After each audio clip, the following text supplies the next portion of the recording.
This is a DIALux evo course for beginners, but I'd like to give you some lighting design basics as well. Why? To me, DIALux evo is a calculator. Lighting design is math.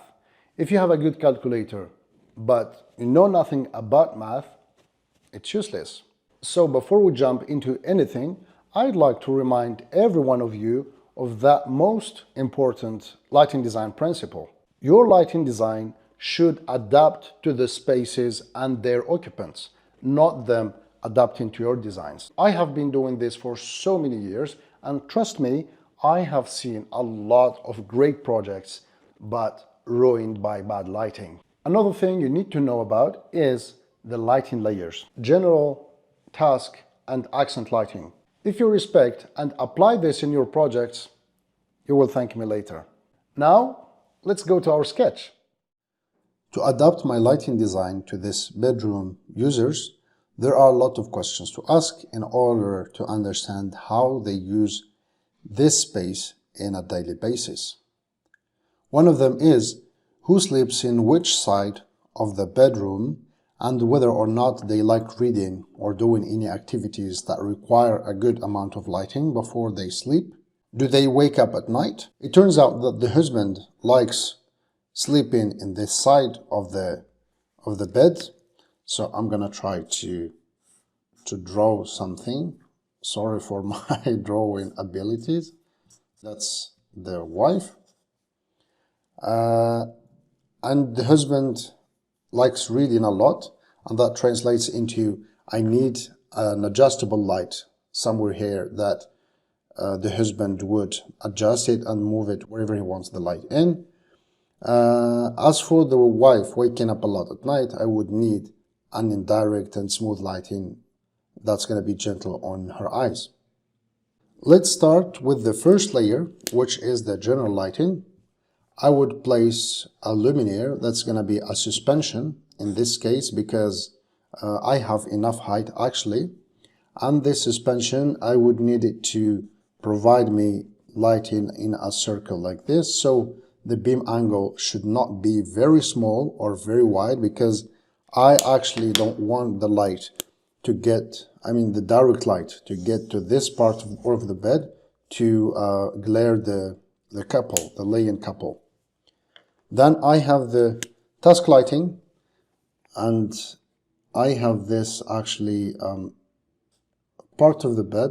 I would want to have like a wall lamp, an adjustable wall lamp, for the reasons that we have explained before.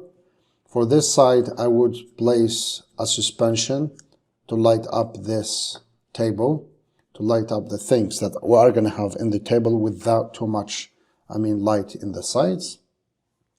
In front of the bed, I would use two spots to have like some light spots on the ground to light up this alley, because if you can see it around the bed, it's kind of an alley, a kind of a corridor that I would like to light up as well.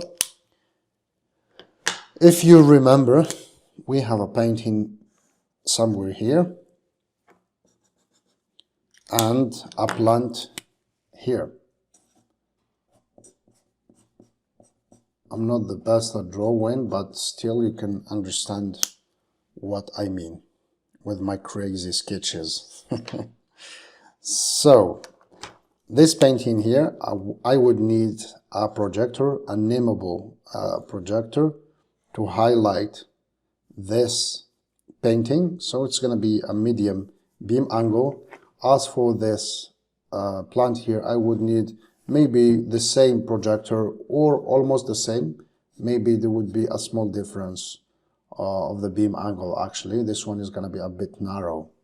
Then we have on here a cove lighting. We have the false ceiling that starts from here and it covers all of the room. We have a distance of 20 centimeters on here. On there we will place an LED strip that will provide us an accent lighting on the curtain. So I will draw the curtain as well. So we will have an accent lighting on this curtain.